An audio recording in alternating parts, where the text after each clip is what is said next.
Hello everyone. जैसे कि आपको थंबनेल से ही पता चल गया होगा कि आज मैं आपके साथ इलेक्शन से रिलेटेड कुछ इंटरेस्टेड फैक्ट जो है शेयर करने जा रही हूँ। कुछ जो फैक्ट्स आपको पता होगा, कुछ आपके लिए नए होंगे। ये फैक्ट्स जो है आपके एग्ज़ाम में भी और आपकी जनरल लाइफ में भी काम आएंगे। एक पढ़े लिखे होने के नाते, एक अवेयर सिटीजन होने के नाते आपको ये चीज़ें पता होनी चाहिए। आपसे के साथ कुछ क्वेश्चन भी पुट करूँगी और अपने माइंड में रिस्पॉन्स देना कि हाँ सच में आपको इनका आंसर पता था। फर्स्ट ऑफ ऑल आपको पता होना चाहिए कि ये कितनी लोकसभा चल रही है। कितनी चल रही है? 18वीं लोकसभा चल रही है 2024 में। और जो सबसे पहले जो इलेक्शन हुई थी वो कब हुई थी? 1951 से लेकर 52 के दौरान।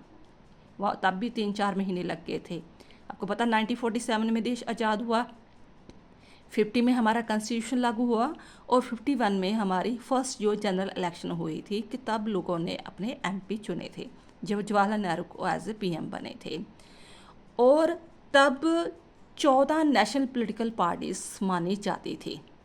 जो एफिलिएशन तो चलो बाद में मिली थी जो भी 4-5 पार्टी को, लेकिन तब वो 14 नेशनल पॉलिटिकल पार्टी थी। और एक और इंटरेस्टेड बात है, तब लोग जो थे इतनी वोट वगैरह नहीं करते थे। 55-50 तक नियर अबाउट इतनी की वोट वगैरह बनी होती थी। अवेयरनेस ही नहीं थी लोगों में, जहाँ कह लो इतनी गरीबी थी।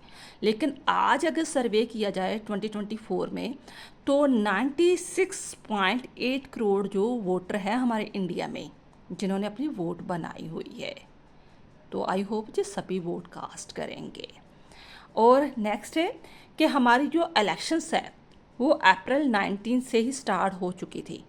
ठीक है, अप्रैल 19 से स्टार्ट हो चुकी थी क्योंकि हमारा इंडिया काफ़ी बड़ा है, काफ़ी स्टेट्स है, तो इनको 7 फेजेस में टाइम लग रहा है वोट जो डलवाने के लिए।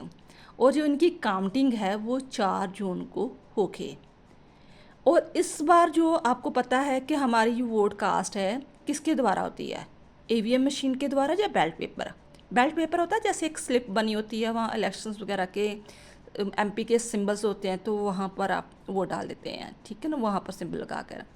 लेकिन ईवीएम मशीन में होता है कि इलेक्ट्रॉनिक वोटिंग मशीन में तो वहाँ पर साइन बने होते हैं, तो साइन पर जाकर आपने जो बटन को प्रेस करना होता है।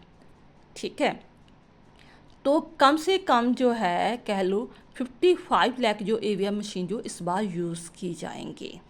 कई तो मैं मानते हैं कि नहीं ये मशीनें वगैरह होनी नहीं चाहिए, बैलेट पेपर ही अच्छे हैं। आप अपना सुझाव देना कि आपको कौन सा जो पैटर्न सही लगता है कि ईवीएम मशीन होनी चाहिए या बैलेट पेपर वगैरह होना चाहिए। और डॉक्टर सुखबीर सिंह संधू जो है वो इस बार इलेक्शन कमिश्नर बने हैं 15 मार्च 2024। ये भी एक इंटरेस्टेड फैक्ट हुआ था कि पहले जो इलेक्शन कमिश्नर था उन्होंने कहा कि मुझे जो आप इलेक्शन करवा रहे हो ना इस पर पूरा बिलीव नहीं है, ठीक है ना, तो उन्होंने रिज़ाइन दे दिया था ऑन स्पॉट। बाद में जो है 15 मार्च इलेक्शन के ठीक 1-2 महीने पहले डॉक्टर सुखबीर सिंह संधू जो है वो इलेक्शन कमिश्नर बनाए गए हैं। ठीक है, जो पीछे बैकग्राउंड से कह लो अपने अमृतसर एरिया से बाबा बकाला से बिलोंग करते हैं। और भी अगर नॉलेज चाहिए तो आप इसके बारे में वीडियो शेयर कर दूँगी। इलेक्शन जो है 2024 की जो 7 फेजेस में होंगी। 7 फेजेस क्या होते हैं वो भी आपके साथ अभी इसी वीडियो में शेयर करूँगी कि 7 पड़ाव में ये इलेक्शन होके। नरेंद्र मोदी पहली बार हो रहा है, होता है कि पीएम जो है 1 बार या 2 बार बन जाता है हमारे इतिहास में भी, ठीक है ना।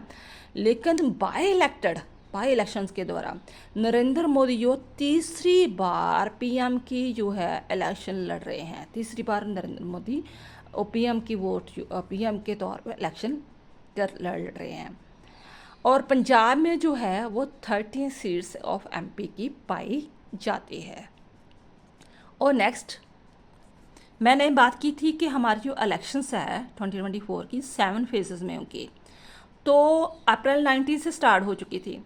अप्रैल 19 में जो थी 21 जो थे स्टेट थे चाहे यूटी थे उनकी इलेक्शन हुई। तो कितने एमपी थे वहाँ पर? 102। अप्रैल सेकंड फेज़ में अप्रैल 26 को हुआ 13 स्टेट्स और MP 89 की इलेक्शंस हुई। थर्ड फेज में मई 7 को हुआ और कितने MP 12 सॉरी अपने 12 स्टेट्स की और 94 जो MP की इलेक्शन के लिए लड़ी गई जोन। 4 फेजेस जो है मई 13 को हुआ 10 स्टेट्स में 96।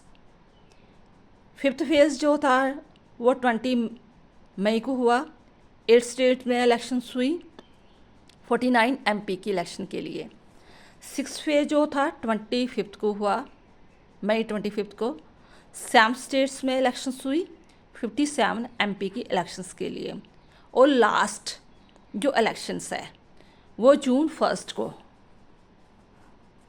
ठीक है, 8 स्टेट्स में हो रही है, जहाँ पंजाब भी आ रहा है इसमें। 57 MP के लिए हो रही है, जहाँ पर है पंजाब की जो 13 सीट्स वगैरह है। और जो रिजल्ट डे होगा वो जून 4 को होगा, इट मीन्स ट्यूसडे को। आई होप आपको काफ़ी इंटरेस्टेड फैक्ट्स इसमें पता चला होगा। जो और भी कुछ नॉलेज चाहिए तो आप कमेंट बॉक्स में लिख सकते हैं।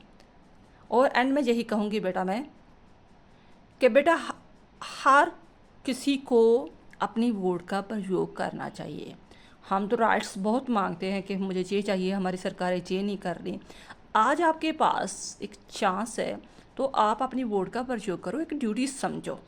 जैसे आप हर अपने परिवार के लिए, अपनी किसी काम के लिए ड्यूटीज़ करते हो, तो जो भी सोचो कि ये आपकी ड्यूटीज़ है, इसे फॉलो करो। तो क्योंकि आपका एक एक वोट कीमती है।